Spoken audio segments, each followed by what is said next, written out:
It's 2 a.m. The lights are off. The day is over. There is nothing left to do.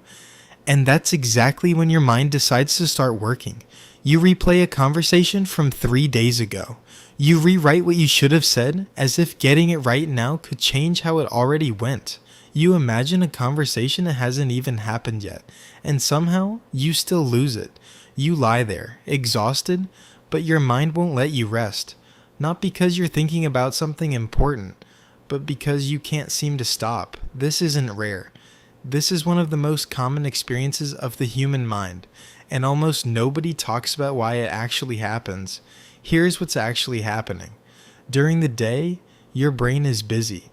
Tasks, conversations, screens, deadlines, all of it. Noise that keeps your mind occupied, distracted, pulled outward into the world around you. But at night, that noise disappears. The tasks are done, the conversations are over, the distractions run out, and your brain doesn't like silence. Psychologists call this the default mode network, the part of your brain that activates when you're not focused on a task. It's responsible for self-reflection, memory, and imagining the future.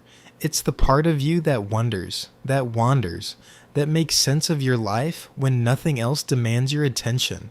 The problem is, this same network is also responsible for rumination, looping over the same thoughts again and again without resolution, without progress, without ever actually arriving anywhere new.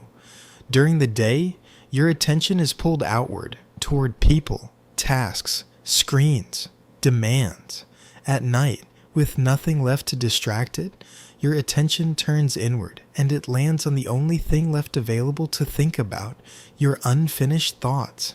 This isn't a flaw. It's not a sign that something is wrong with you or that you're weaker than people who seem to fall asleep easily. It's simply what an unoccupied brain does. Neuroscientists have found that this network becomes most active in the minutes right before sleep, precisely when you have the least ability to do anything about whatever it surfaces. Your brain picks the worst possible time to start working through your unresolved emotions, your unspoken words, your unanswered questions. But here's the part most people miss. Overthinking doesn't feel like a problem while it's happening. It feels like solving something. It feels productive. It feels necessary. It feels in the moment like the responsible thing to do. Your brain convinces you that if you just think about it enough, you'll finally find the answer, the right words. The missing piece, the version of the conversation where you don't say the wrong thing. But thinking isn't the same as solving. Most of what keeps you up at night isn't a problem you're working through.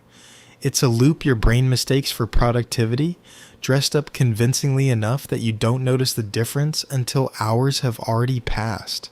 The conversation you're replaying already happened. There is no version of tonight where you go back and say it differently. The mistake you're rehearsing already occurred, and no amount of internal rehearsal will undo it. The future scenario you're imagining hasn't happened yet, and running it on a loop doesn't prepare you for it. It just keeps your nervous system in a state of alert for a danger that may never come at all. Your brain isn't trying to hurt you, it's trying to protect you. Using a system that was built millions of years ago for physical threats, now misapplied to emotional ones. The same circuitry that once scanned the darkness for predators now scans your memory for humiliation, rejection, and failure, treating an awkward text message with the same urgency your ancestors reserved for a genuine threat to their survival. The problem isn't that you think too much. The problem is that your thoughts have started replacing action, convincing you that turning something over in your mind again and again is the same as actually addressing it. It isn't. Real resolution requires one of two things: a conversation that hasn't happened yet, or an acceptance that it never will. Overthinking offers neither. It only offers the illusion of progress, dressed up as deep reflection, keeping you busy enough that you mistake exhaustion for understanding. You don't need to win every conversation that happens only in your head. You don't need a perfect response to a moment that already passed, or a flawless explanation for a feeling that doesn't require one. Some nights, The bravest thing your mind can do isn't finding the answer, it's letting the question rest. The goal was never to stop thinking, it's to stop mistaking thinking for living. If any part of tonight felt familiar, you might want to stay a while longer. There is more here for the mind that doesn't know how to rest.